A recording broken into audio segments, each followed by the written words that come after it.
Good morning. My name is Guillermo Elenes. I'm here today as a proud Habitat homeowner, but I'm also here as someone who knows exactly what it feels like when home is out of reach. For many years, my partner Yulisa and I were renters, and we were not the kind of renters that can just pick up and go when things get bad. We stayed. We stayed in conditions that violated the civil code, in a home, in a building that was falling apart, because we had no other choice. We stayed because we couldn't afford to leave. We stayed because we were raising a son, Cesar, who has severe disabilities, and we needed a roof over his head. We stayed because, like so many families, we were doing everything right. We were working hard.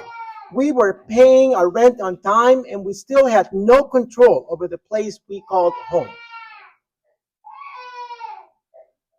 Yeah, I hear you. When you live like that, you learn how to survive. But you also learn what it means to feel powerless, to know that your family's safety depends on someone else's choices. That's what it means to rent without options. When Cesar was born, our family faced a decision that shaped everything that came next. Cesar has severe autism and he's nonverbal. So caring for him requires time, patience, and consistency. We looked at our options and the care he needed, our finances, and our health coverage. That's another crisis. We made the choice that I would stay home with him and that Julissa, my partner, would continue to work. Her job provides insurance and the coverage that Cesar needs, and that made all the difference. But it also means that we lived on one income, and that created even less options for us when it came to rentals or housing.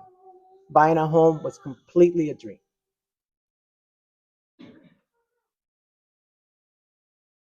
We were not really dreaming of luxury, we were dreaming of stability.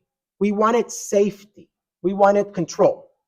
We wanted a space where Cesar can thrive, where we can build a life that wasn't constantly in the way of slipping away. But in the rental market we lived in, those dreams really felt out of reach. And then Habitat for Humanity changed everything for me and my family. We were given the opportunity to buy a home, to become homeowners for the first time. That moment, that moment changed our life completely. And if we fund CalHome, we can see many more families' lives change just like ours did. Because when you go from renting to owning, you go from surviving to living. You start to breathe differently. You start to believe in tomorrow. You start to imagine a future that doesn't revolve around the next rent increase notice, but around what you can build. Homeownership gave us something that we never truly had: security, dignity, and hope. As renters, we live month to month. As homeowners, we think in generations. Now, when I look at Cesar, I see a boy who has a room to grow in, a home adapted to his needs, and a neighborhood that feels like a community, not just a temporary shelter. I see a future that's stable, safe, and full of possibilities. That's what affordable housing does. It roots families, it strengthens neighborhoods, and it turns anxiety into belonging. And I know I'm not telling you something new. A lot of the faces I see around the room are people that make this happen every day. You're the ones who fight for families who deserve a fair chance. You are the ones that build hope.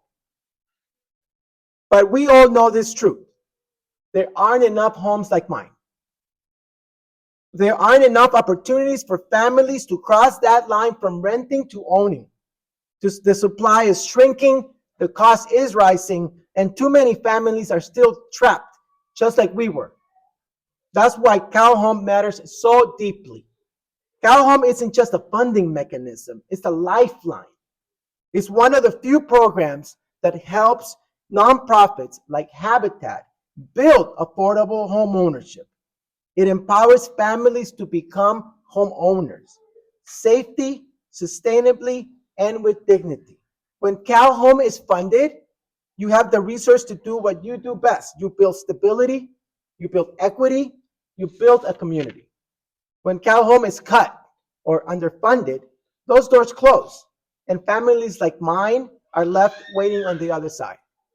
I know many of you here have handed keys to a new homeowner.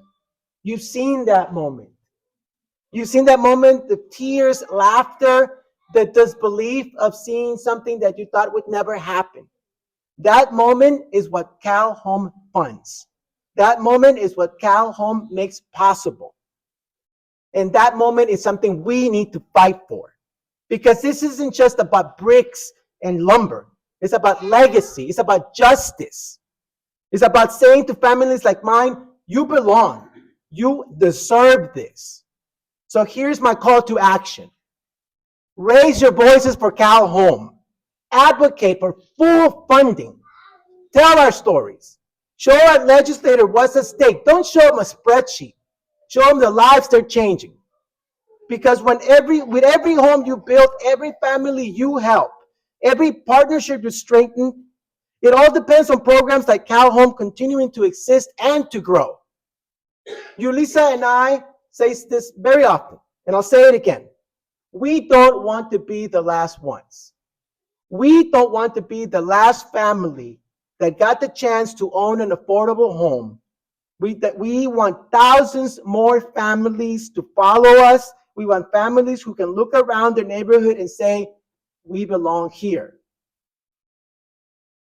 So let's keep building. Let's keep believing.